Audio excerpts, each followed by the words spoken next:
ustedes, pues podemos discutir todas esas preguntas. La pregunta viene a otra cosa. Y me ven todavía no tan anciano, me ven físicamente aparente estar sano, salvo con este diagnóstico que ustedes como brillantemente me han hecho. ¿Cuál es mi objetivo glucémico? ¿Cuál es mi objetivo de hemoglobina glicosilada? Así sanito el punto. Díganme. 7 veces por ahí. 6 por 5 de por ahí. No, por ahí. ¿Qué más?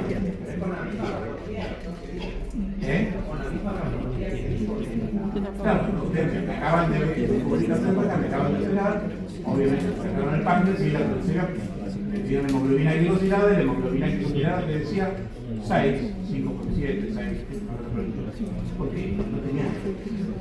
Ahora sí tenía. Objetivo entonces, cerramos el 7.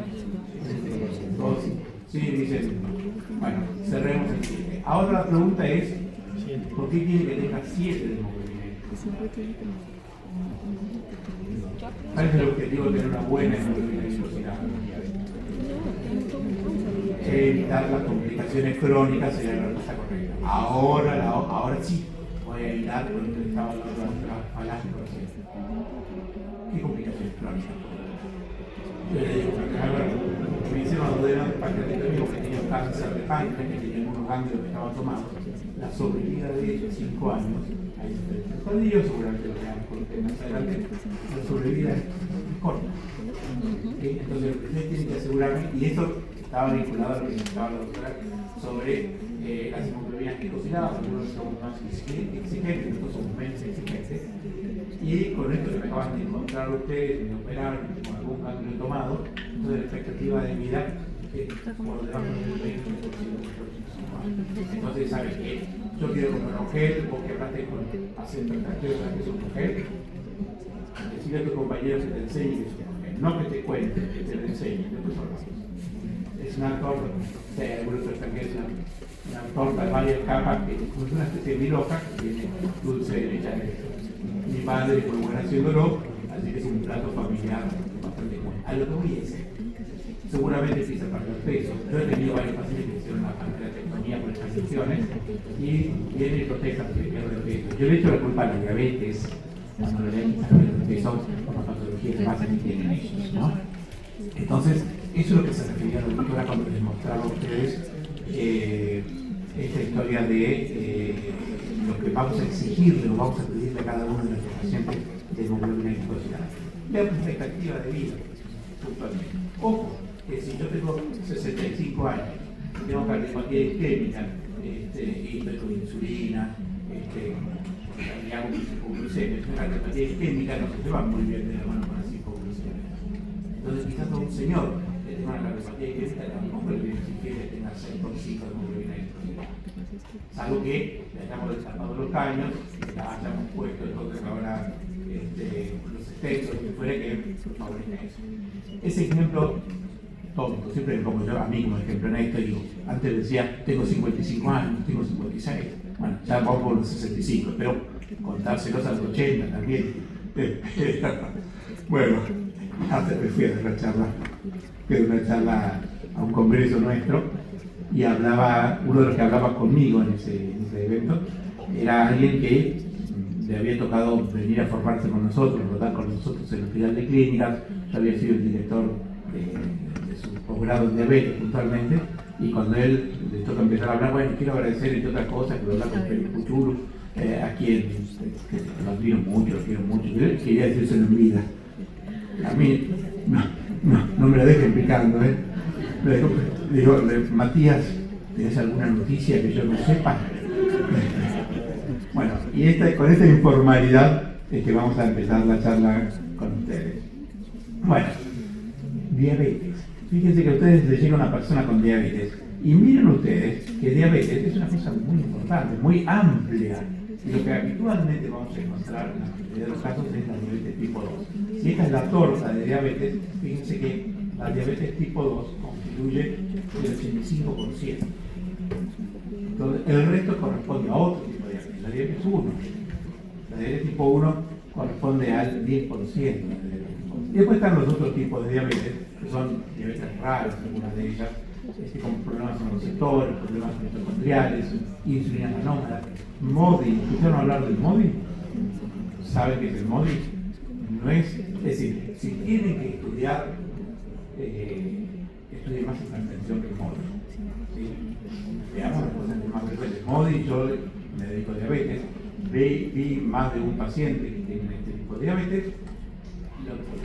MODY es Maturity Onset Diabetes of Young. Significa diabetes de los jóvenes que se comportan como la de los adultos. Y son chicos que aparte de diabetes, jóvenes, y que en realidad pues, tienen. Si a mí me dice, viene un chico de 15 años y tiene diabetes, yo creo que es diabetes tipo 1. No puede ser el tipo de MODY. La gran diferencia es que el tratamiento va a ser con antidiabéticos orales. Entendieron cuál es el tipo de diabetes, y algunos que dan la vieja, que viven en Clamida, y dan la fenómeno. La importancia de que lo sepan es que no se van a equivocar en el tratamiento. El problema de todo esto es que ustedes se enfocan en MODY y no en hipertensión, y se van a morir unos cuantos pacientes de hipertensión arterial y entonces fíjense, cuando hablamos de diabetes, ustedes fueron ministros de salud pública de su provincia, de su país o de usted. Fíjense que normalmente las acciones que uno tiene que hacer es para que alcance la plata, para poder darle el ministerio para diferentes patologías. La patología de la diabetes tipo 2 es más importante que la diabetes tipo 1. Una pregunta que después vamos a contestar. ¿Qué es más grave, la diabetes tipo 1 o la diabetes tipo 2? ¿Qué es más grave? ¿Diabetes tipo 1 o diabetes tipo 2? Diabetes tipo 1, en su mayoría, ¿no? Después vamos a ver qué es más grave. Hay preguntas que no tienen respuesta, ¿no? ¿A quién quiere más? ¿Preguntamos a mamá? ¿Quién es mejor, Maradona o Messi?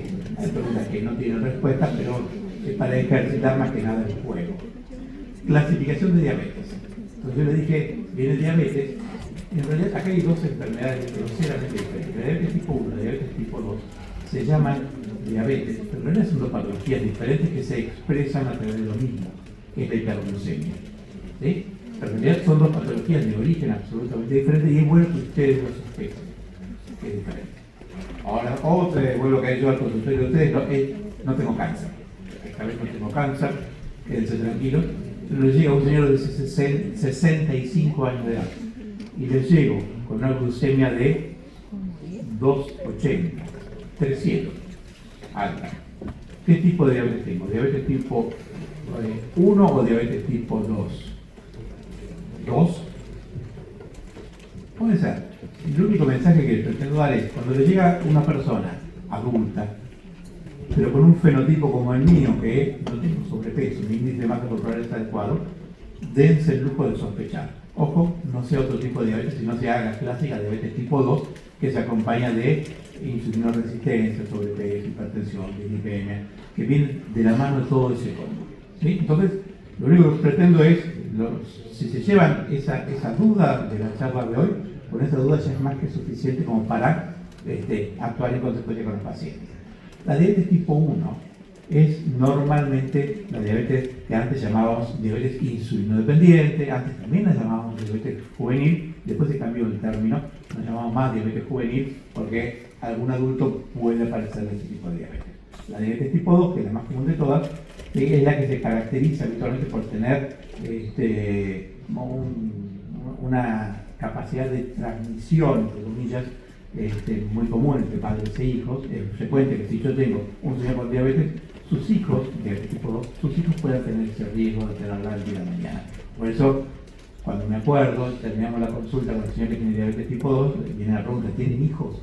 ¿Tienen diabetes? No, pero son chicos. Bueno, los chicos vuelven del colegio a sus 14, 13, 12 años. Entonces, no esperen en la casa con facturas, con medialunas, con alfajores, con helados, todo eso. Que les enseñen hoy a comer sano. Porque la predisposición a la diabetes la tiene, no puede aparecer. Yo quiero que le aparezca la diabetes a los 88 años y no que le aparezca la diabetes a los 40 años. ¿Sí? Que le regalen para el cumpleaños, en vez de una Nintendo o PlayStation, que le regalen una pelota de fútbol, una bicicleta. ¿Sí? Si se descuidan, hasta es más importante mandar a un colegio que tenga buen deporte más que buen inglés. no es que tenemos que elegir el obligado, pero yo necesito que se aleje este chico de la diabetes lo máximo posible. Hay otros tipos específicos de diabetes. La diabetes monogénica es una de estas. Esta diabetes monogénica es, entre otras, la que más se destaca es esta MODY. Ese MODY significa que hay un gen, glucokinasa, factor tumoral alfa, cualquiera de esas, y yo la heredé. Pero es la forma en que se manifiesta es autosómica dominante. Es decir, que si lo heredé, la tengo. El otro día vi un chico con MODY. Yo lo conocía de chiquito a ese muchacho, yo no sabía que se podía tener diabetes y a los dos le había aparecido este tipo de diabetes. Este chico que tiene otros hermanos, el padre tenía esta diabetes tipo MODY, no se sabía porque en ese entonces no se buscaba tanto. Cuando le apareció la diabetes del chico, al poco tiempo su pediatra, una genia de la diabetes, le investigó y encontró que tenía un MODY 3 en este caso, y el chico vino el otro día, el pediatra vino el otro día a sus 31 años a atenderse conmigo, a cambiar de médico. Y andaba fenómeno con diabetes ya desde hacía 20 años, no, sí, claro, 20 años, tomando desde chiquito, ya desde niño, tomaba gliclazida. Entonces, este tipo de diabetes, también hay diabetes inducidas por fármacos. Los más comunes, eventualmente, son aquellas diabetes que se producen porque el paciente está usando corticoides, por lo que fuere, que esté necesitando, o también algunos de los antirretrovirales aumentan la insulina y puede favorecer que aparezca la diabetes. ¿Sí? La diabetes mellitus del embarazo, también vamos a hablar un poquito de eso. Tienen ustedes como clínicos que buscarle a cualquiera de sus pacientes cuando están embarazadas, entre la semana 24 y 28, estaríamos todos obligados a buscarle que tenga o no tenga diabetes esta señora. ¿Sí? Esa es la clasificación clásica que usamos todos, que es la de la Asociación Americana de Diabetes. La Organización Mundial de la Salud ya puso desde hace un tiempo esta clasificación que tiene algunas cosas parecidas, pero hay unas que me divierten más. Diabetes tipo 1, yo le dije, diabetes tipo 2, formas híbridas de diabetes. Esa no la pone en la otra clasificación, y ese es, algunos diabéticos adultos pueden tener diabetes con autoinmunidad. Es lo que normalmente llamamos diabetes de tipo LAD, ¿sí? Diabetes autoinmune latente del adulto. Yo no sé por qué le pusieron ese nombre, yo lo sigo usando ese nombre, pero latente no, diabetes presente, la que tienen en ese momento los pacientes. Y hay otro tipo de diabetes, que es la diabetes tipo 2, con predisposición a la acidosis, a la cetoacidosis. Normalmente es el diabetes tipo 1 que tiene predisposición, pero hay algunos que no sé por qué tienen esa predisposición hacia la acidosis. Cuando a mí me llaman, yo podría ver un paciente que hizo una cetoacidosis, yo voy subiendo las escaleras pensando que hablo una paciente con diabetes tipo 1, pero puede tener perfectamente diabetes tipo 2. ¿Sí? Atención, la importancia de todo esto es que hay un grupo farmacológico, recién que estaban mencionando ustedes antes, que son los inhibidores de SGLT2, que tienen mayor predisposición a hacer acidosis en los pacientes, a cetoacidosis. Si el paciente de ustedes tuviera este tipo de diabetes, quizás sería uno de los candidatos a no recibir este grupo farmacológico. Los otros tipos específicos son los mismos, las monogénicas y demás. Diabetes no clasificada. Diabetes no clasificada significa que este señor tiene un tipo de diabetes que yo no sé qué es. Yo le decía, hoy llegué a la consulta de ustedes con 65 años, con un valor de glucosa bastante alto, con normopeso, entonces puede ser que no sepan qué tipo de diabetes tengo. Está no clasificada. Ustedes si quieren ahí me podrán pedir péptido C, me pueden pedir eventualmente si tengo autoinmunidad, y pasado cierto tiempo uno ya tiene que ponerle el nombre de apellido a ese tipo de diabetes. ¿Sí? De todas maneras, es muy común que en este tipo de patología, más que por los titulares de los diarios, nos manejamos por la respuesta del organismo del paciente. ¿Sí? Bueno, y la última es esta que es lo que llamamos diabetes gestacional, que la Organización Mundial de la Salud dice detectada primera vez durante el embarazo. ¿Qué significa? Yo trabajo en el hospital. Y por decir que esta señora tenía diabetes antes, pero nunca supo que tenía diabetes. Entonces, cuando se embarazó, entonces ahí le hacen análisis y descubre que esta señora tiene diabetes. ¿Usted tenía diabetes? No, no tenía diabetes. ¿Cuándo se hizo el último análisis? Y hace 5 años. Bueno, quizás tenía y no lo sabía. La hemoglobina glicosilada les va a ayudar, esa que acaba de llegar a la consulta por primera vez, para dar alguna pauta de por lo menos cómo tuvo los últimos 3 meses. Me aparece alguien con diabetes tipo 1. Entonces, la diabetes tipo 1 la dividimos en diferentes estadios: el 0, el 1, el 2 y el 3. pero lo van a ver mejor en esta parte de acá. Estadio C es el haber nacido simplemente. Cuando yo nací, heredé determinada genética. Todos tenemos determinada genética y hay algunos genes que hacen que yo tenga predisposición a ser una diabetes de tipo autoinmune. ¿Sí? Pero ojo que quizás yo lo puedo tener, pero teniendo uno de estos, los que son los que llamamos la 3 o la 4, yo puedo tener uno de ellos, así con eso, pero puedo vivir sin hacer nunca. Es solamente predisposición. Después aparece el estadio 1. El estadio 1, fíjense que nunca lo vamos a descubrir nosotros, esto está acá, tenemos autoinmunidad. Yo no le pido autoinmunidad para el paciente normalmente. No tengo diabetes. Un chico con glucemia normal, no tengo por qué pedirle. Es un paciente que no tiene ningún tipo de síntoma. Pero si eventualmente porque se le da loca, porque hay un protocolo de no sé qué, podría descubrir que ese señor podría estar en el estadio 1 de esta diabetes. Pero fíjense, normoglucemia. ¿Y qué fue lo que hizo que apareciera eso? No lo sé. A veces hay una virosis que puede determinar eso, es la estadio de autoinmunidad, no sé por qué apareció eso. El estadio 2, fíjense, esto que está cayendo acá, la masa en verde, es la masa funcional de la célula beta. Entonces, acá nací, el 100% de célula está funcionando. En este estadio 1, donde aparece la autoinmunidad, empieza a caer la función. En el estadio 2, ahí tengo disglucemia. Disglucemia significa que yo puedo tener glucemia es alterada o puedo tener intolerancia a la glucosa. No tengo diabetes, pero mi célula beta no está produciendo en forma adecuada la insulina. Es probable que tampoco lo veamos en este paciente, sobre todo si tiene intolerancia a la glucosa, porque cuando cualquiera de nosotros le pedimos un chequeo a alguien que venga a hacer un chequeo, no le pedimos una curva de tolerancia, no le pedimos normalmente una glucemia por el. Si se lo hubiéramos pedido, quizás hubiéramos descubierto esta situación. Y fíjense que durante todo este proceso los pacientes tenían autoinmunidad. Y estos diabéticos tipo 1 se los van a pagar. Cuando explotó la diabetes, fíjense que pasó bastante tarde, descubro yo al paciente. ¿Sí? Entonces yo descubro al paciente, ahí que me lo mandan, ha perdido peso, polidipsia, poliuria, polifagia, calambre, tuvo una cetoacidosis eventualmente y ahí lo descubro. Hemos perdido todo este tiempo, pero es imposible detectarlo. Digamos que también estaríamos destruyendo los sistemas de salud. Si a cualquier paso por ahí le pedimos autoinmunidad a la tiroides, ¿sí? Tenemos que tener una sospecha o un motivo para pedirlo. ¿Por qué les muestro esto? Porque hay un grupo farmacológico que está acá, en el estadio 2, y son chicos que todavía no tienen diabetes, pero que se les puede intentar frenar la aparición de diabetes. Hasta ahora, con este grupo farmacológico, que todavía está en investigación, son carismas endovenosos, se le hacen pulsos como si fuera una especie de quimioterapia, y se ha visto que ha podido superar al placebo hasta ahora en 2 o 3 años en la aparición de diabetes, la demora. ¿Será eso una realidad del día de mañana? No sé, pero es otra puerta de investigación que se está abriendo para investigar a nuestros pacientes. Les he contado a ustedes, escondo la diapositiva y les pregunto a ustedes, ¿cuál es la prevalencia de diabetes en la Argentina? Cuando pregunto esto, hay múltiples respuestas. ¿Qué les parece? Vamos a hacer un multiple choice.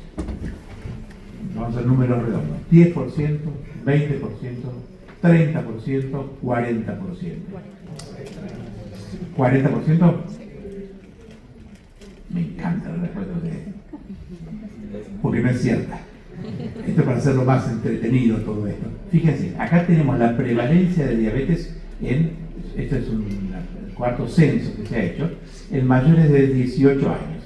En el 2005 la prevalencia era 8.4, en 2009 9.6, 9.8 en el 2013 y 12.7 en la última que se publicó en el 2019, pero se hizo el estudio en el 2018.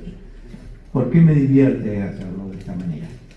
Si fuera 40%, no son ustedes los únicos que contestan así, es muy común, pero entonces casi la mitad de la población en nuestro país tiene diabetes. ¿Sí? En realidad, si uno midiera desde los chicos que nacen hasta los adultos mayores, la prevalencia es 10 y algo %, porque esa prevalencia va aumentando a la medida que envejecemos. Yo le digo desgaste de materiales, ¿no? Por eso que no es común encontrar en los niños diabetes, porque esa diabetes tiende a ser la diabetes tipo 1 normalmente y es poco común. Piensen ustedes cuántos compañeritos tenían en el colegio que tuvieron diabetes. Y seguramente yo no tenía ninguno y no sabía de ninguno en el colegio chico, no sabía de ninguno en el colegio que tuviera. Por eso, si trabajan en un geriátrico, y ahí ustedes para ahí me dicen en el geriátrico, no, la prevalencia de diabetes es 20 y pico %, claro, todas personas mayores. Si trabajan en Favaloro o en Cardiovascular Buenos Aires, que son centros que atienden patología cardiovascular, y la diabetes se asocia a patología cardiovascular, me van a decir no, 10 no, 15, 16, 18%. Entonces, todo depende del grupo de pacientes que estamos investigando, es donde vamos a ver todas estas cuestiones. De manera tal que, fíjense que a pesar de las mejorías que puede haber habido en los medicamentos, las mejorías que puede haber habido en los métodos diagnósticos, los medios de comunicación, que dicen, cuídese, hágase esto, hágase lo otro, busque la glucemia también. A pesar de eso, esto sigue creciendo. Y está vinculado a los cambios de estilo de vida también que tenemos. ¿Sí?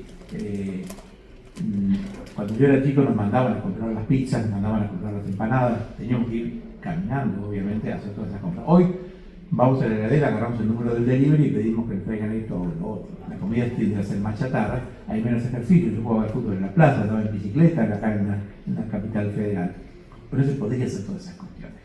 Hoy es más común que los chicos tengan, bueno, todos conocemos que hay televisión las 24 horas del día. En mi época, en mi infancia, la televisión creo que empezaba a las 12 del mediodía, ya no me acuerdo, además del blanco y negro. Entonces, hoy hay muchas cosas que nos declaran a nosotros de hacer ejercicio. Por eso que yo les decía, regalemos pelota de fútbol, regalemos bicicletas antes de regalar un ajedrez. Un ajedrez desarrolla la mente, claramente. No estoy en contra del ajedrez, necesitamos que hagamos todos los ejercicios. Etiopatología y fisiopatología de la diabetes tipo 2. A ustedes les llega un señor de 66 años, sabe que tiene diabetes, es taxista, tiene una glucemia de 142. ¿Cuál es la importancia de ser taxista? La importancia de ser taxista es que no come brócoli, no come acelga recién lavada, no come esas cosas, normalmente tiende a parar en algún lugar y come un sanguchito o come lo que puede. Es un problema. Y el otro problema es la medicación que uno del taxista. Si damos medicamentos que favorezcan la hipoglucemia, el taxista es un chofer profesional. Entonces, si hace una hipoglucemia manejando, puede matarse él o matar a otros. ¿Sí? Ha habido casos a 3 cuadras de acá, en Santa Fe y Montevideo, un pobre taxista que tomaba diabetes tipo 2, tomaba agentes orales, tomaba dimetramida, creo.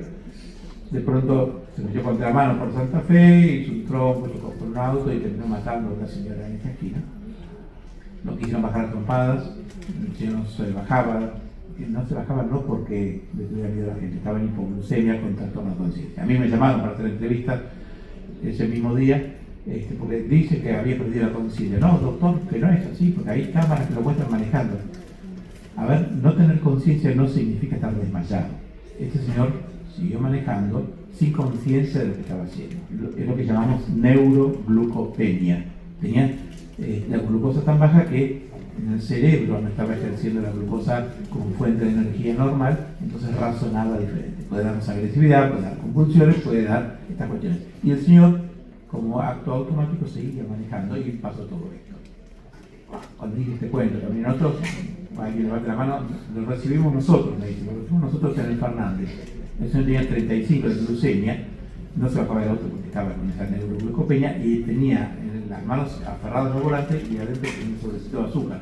Empezó a sentir algo, se ve que manoteó un azúcar y terminó mal la cosa. Bueno, el resto del laboratorio de su buen nombre: colesterol total 232, HDL 36, LDL 144, triglicéridos 162, urea 56, creatinina 1.4, 31 del índice de masa corporal, 135/80 tensión arterial, padre recibido por infarto, madre viva con diabetes. Lo que yo les decía, ¿no? Este señor tenía madre con diabetes. Quizás, si se hubiera cuidado desde niño, quizás todavía no tendría diabetes, no lo sé. Este sí tiene diabetes, pero fíjense que tiene varios factores de riesgo cardiovascular. La diabetes tiene la edad,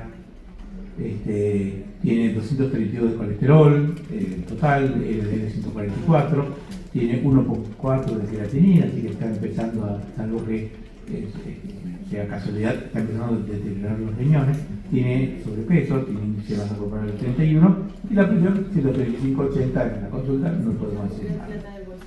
Ese señor sí tiene diabetes, no hago el diagnóstico de diabetes por esto que tengo acá, por esta imagen de acá, sino porque sabíamos que tenía diabetes. Al hacer el diagnóstico de diabetes en este señor me falta confirmarlo en un análisis más. Seguramente tiene diabetes, tiene 4 patas, maulla, tiene cola, seguramente es un dato.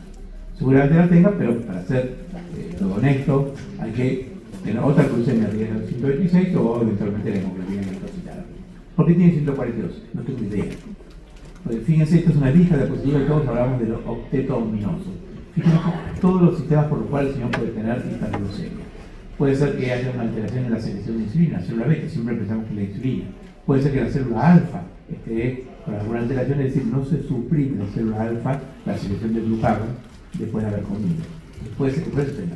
Puede haber aumento de la producción hepática de glucosa, puede haber caída de los neurotransmisores, puede ser que la glucosa no esté usando bien ni en el músculo, porque no está entrando los transportadores de glucosa, ni en el músculo, ni eventualmente en el tejido adiposo. Puede ser que haya mucha reabsorción de glucosa en los riñones, puede ser que haya caída de las incretinas. No sé cuál es la causa. Sin embargo, como no podemos saberlo, siempre le damos lo mismo a la pastilla A, y después la A más B, después la A más B más C, y después el no sabemos. ¿Sí? Pero es bueno que sospechemos por dónde puede venir toda esta situación. Y hace poquito apareció esto, que a ese octeto ominoso le ponen otras situaciones que podrían determinar que les aparezca la diabetes a los pacientes.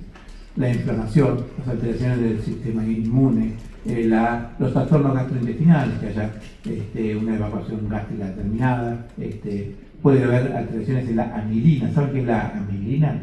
Porque los endocrinólogos que vienen a rotar acostumbran a desconocer qué es la amilina, pero es una hormona secretada también por el páncreas en forma equivolar con la insulina justamente. Y esta amilina, que existe en tratamiento, Semlen es uno de ellos, hace que se enlentezca el vaciamiento gástrico y que se libere insulina después de la comida.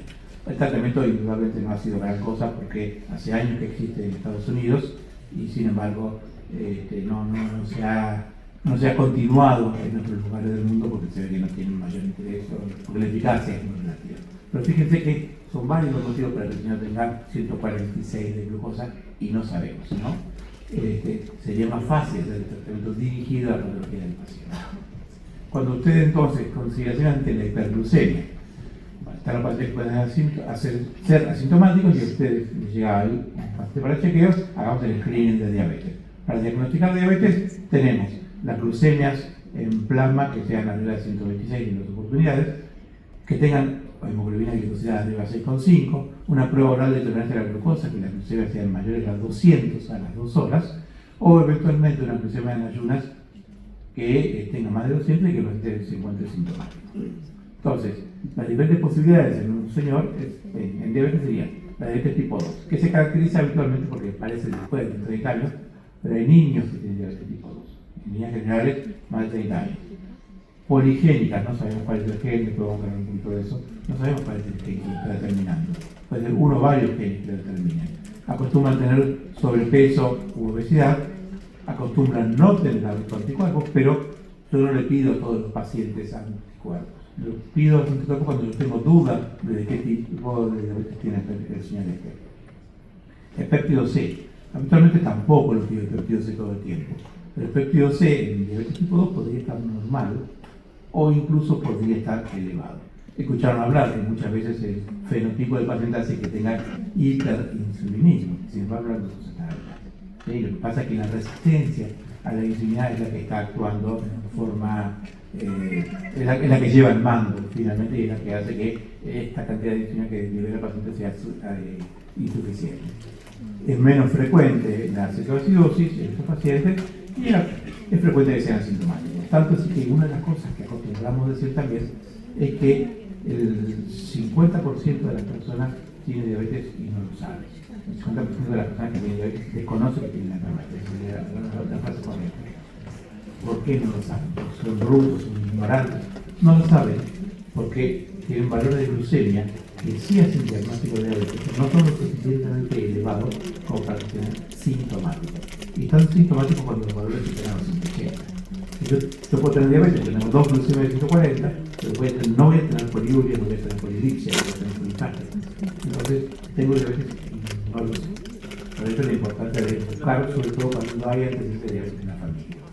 Está la diabetes tipolada, que acostumbra a ser entonces también personas adultas, mayores de 30 años, también pueden ser poligénicas estas, no se busca la causa.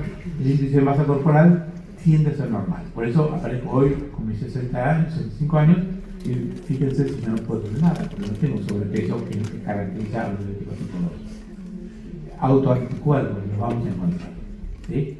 El péptido C puede estar bajo, pero puede estar razonablemente bien. Es raro que hagan cetoacidosis y estos que tienen diabetes autoinmune, el LADA, van lentamente progresando hacia la destrucción de la célula renal. ¿O no? Lo decide el organismo de paciente. La diabetes tipo 1 lo vemos comúnmente en niños o en adolescentes, pero puede aparecer en adultos mayores. Tiende a ser poligénica, el índice de masa corporal absolutamente es adecuado, van a tener anticuerpos, y varios anticuerpos pueden tener. El péptido C acostumbra a ser bastante bajo, favorece la cetoacidosis diabética y tiene los síntomas de la explosión de la diabetes y la patología.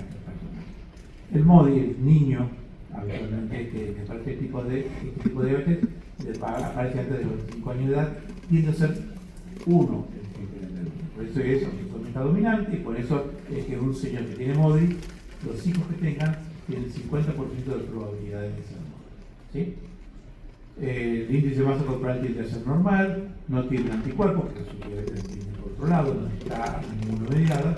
El péptido C se detecta, por eso se pueden usar muchos de esos antidiabéticos orales. Es rara la cetoacidosis y uno busca una historia familiar de eso. Es común que busquemos y lo encontremos en 3 generaciones. Pero también es cierto que el nieto tiene MODI, el padre de este chico tiene diabetes tipo MODI y el abuelo también. Pero el abuelo, cuando apareció con esto, no tenía padre y abuelo que tenían este tipo de diabetes. Es decir, que alguien hace la mutación genética. La ha hecho el abuelo y después esa mutación se fue transmitiendo entonces a los hijos.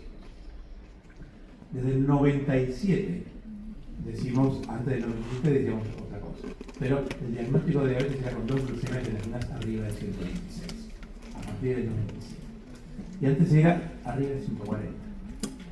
¿Por qué bajaron? Uno podría decir, bueno, lo bajaron el corte, lo bajaron los laboratorios, porque hay más personas con diabetes y tenemos más personas para dar medicamentos. Bueno, es un razonamiento, lamentablemente, que muchas veces tiene razón. Pero en realidad bajaron el diagnóstico, el valor de corte para el diagnóstico de diabetes, porque para hacer diagnóstico de hipertensión, para hacer diagnóstico de dislipemia y también para hacer diagnóstico de diabetes, que lo que lo definen son unos números solamente, es que se ha visto que las personas que están por arriba de esos valores, que uno considere como diagnóstico de alteración, los que tienen arriba de esos valores son los que le aparecen complicaciones. El hipertenso por ahí es el que arriba del valor que se haya definido ahora, si será el 120 o el 130 o el 140, si lo vamos modificando un poco, pero se ve que los que tienen valores arriba de eso son los que hacen ACV, infartos, etc. En dislipemia también, los que tienen valores arriba tanto del colesterol son los que tienden a hacer estas cuestiones de infartos, ACV. Y el diabetes, los que tienen arriba de 126 en ayunas, son los que les aparecen más retinopatía, nefropatía, infartos, etc. Por eso es que se bajó de 140 hacia abajo. Nosotros, yo soy de la época del diagnóstico arriba de 140, pero me apareció una persona con una glucemia de 130 y una de 133, les digo que no tiene diabetes. Hagamos la curva de tolerancia. Por eso es que hoy yo les sigo haciendo la curva de tolerancia a algunas personas que quizás tengan 130 de glucemia, pero no la hago para hacer diagnóstico de diabetes. Quiero ver cómo se comporta. Es decir, si antes yo la podía hacer en alguien de 133 y no le pasaba nada, ahora también se puede seguir 133. A ver, parte de acá, le doy la glucosa y quiero ver dónde termina. Si acá, acá. ¿Sí? Pues estamos hablando de tipo 2. Y algunas personas parten de acá y después, por X motivo, terminan acá. Quizás este señor necesite una metformina y este señor que termina acá, por ahí, tomamos un secretagogue. ¿Sí? Porque su problema no era tanto en ayunas, la tamaño de resistencia, sino que habla más de qué es lo que sucede en el signo de secreción a las 2 horas de la comida de la glucosa, y eso es lo que necesita buscar esta glucosa. Ojo, se la pido a alguien que esté con valores razonablemente bajos. No se la pido a alguien que viene con 300, único control, 300 de glucosa. Si se pide una curva de tolerancia a la glucosa, o de 75 gramos de glucosa, se va a ir de 300 a 500 para el término interno. Lo he vivido también. Entonces, ya las guías son estas. Los síntomas clásicos es que a ustedes les llega a la guardia, alguien quiere encontrar 300 de glucosa y el señor venía con poliuria, polipsia, polifacto también. Técnicamente no hace falta repetir ese paciente para hacer el diagnóstico de esto. ¿Sí? Los dos sabemos conocer. Ahora bien, acá tenemos, estos son los normales, menos de 100 en ayunas, menos de 140 a las 2 horas. ¿Sí? Estos son los que tienen diabetes, estos son los que tienen más de 126 en ayunas, o eventualmente más de 200 tienen a 2 horas en la curva. Este es blanco, este es negro. Y acá están los grises. Este es glucemia en ayunas alteradas, este es intolerancia a la glucosa. Entonces, el que tiene glucemia en ayunas alteradas es aquel que tiene valores entre 100 y 125 en ayunas, pero a las 2 horas es normal. El que tiene intolerancia a la glucosa tiene normal en ayunas, pero a las 2 horas está. ¿Sí? ¿Cuál es la importancia de esto? Es que estos dos que son los que llaman prediabetes. ¿Sí? Y uno puede saber, prediabetes no es un término, en mi opinión, científico, es un término más que nada docente. Porque si a mí me dicen que tengo prediabetes, y creo que me voy a estar un poco, voy a hacer las cosas como para detectarlo. Es como el famoso preinfarto, ¿no? Usted viene ahí y dice, tuve un preinfarto, y todos nos despostillamos para explicarle que no existe el preinfarto. Bueno, pero es bueno el susto que se haya pegado el paciente, porque significa que eventualmente si era un gordo, vago y sedentario, por ahí logramos que camine un poquito más, que intente bajar de peso, que mejore su colesterol y demás. En el caso de esto nos sirve para que el paciente pueda intentar corregir las patologías que tiene, que determine que tiene que Muy bien. Entonces, los estadios metabólicos intermedios son estos que yo decía: prediabetes, glucemia en ayunas alteradas, tolerancia alterada a la glucosa. Que si ustedes se fijan, por ejemplo, que tienen glucemia en ayunas alteradas, que es más común que lo encuentren ustedes, van a encontrar montones de pacientes que tienen 104, 105, 115 de glucosa, no es diabetes, pero si tiene otras cuestiones alrededor de todo eso, hace que yo le investigue dónde van para los nombres. Tenemos una famosa curva de tolerancia a la glucosa. La curva de tolerancia da presente, no da futuro. Es decir, sé que este señor hoy tiene diabetes o no tiene diabetes. Y si no tiene diabetes, si no cambia las cosas, puede ser que el día de mañana la curva le dé también uno cae en la trampa con esto y le pregunta, che, hay que hacer una curva. No, yo me hicieron una y dio normal. Me parece que le hicieron hace 3 años. Hace 3 años esa curva era normal, no sé hoy justamente. ¿Sí? Muy bien. ¿Cuál es el problema que tienen? Es que estos señores que no tienen diabetes, pues tienen sí igualmente aumentado el riesgo de glucosa. Fíjense ustedes, esto ya lo he visto en varias oportunidades, esto es lo que sucede en nuestros pacientes. Lo primero que surge en los pacientes es el camino de la vida. Lo primero que desaparece en los pacientes es esto, la insulinoresistencia. ¿Pero qué? ¿Cómo nos damos cuenta? Le medimos nosotros a los pacientes la insulinemia, le medimos el hombro, ¿cómo están? No. Es el compañerito de colegio que ustedes lo ven, que ahora ya no se puede decir más que nos habla de cuerpo, ¿no?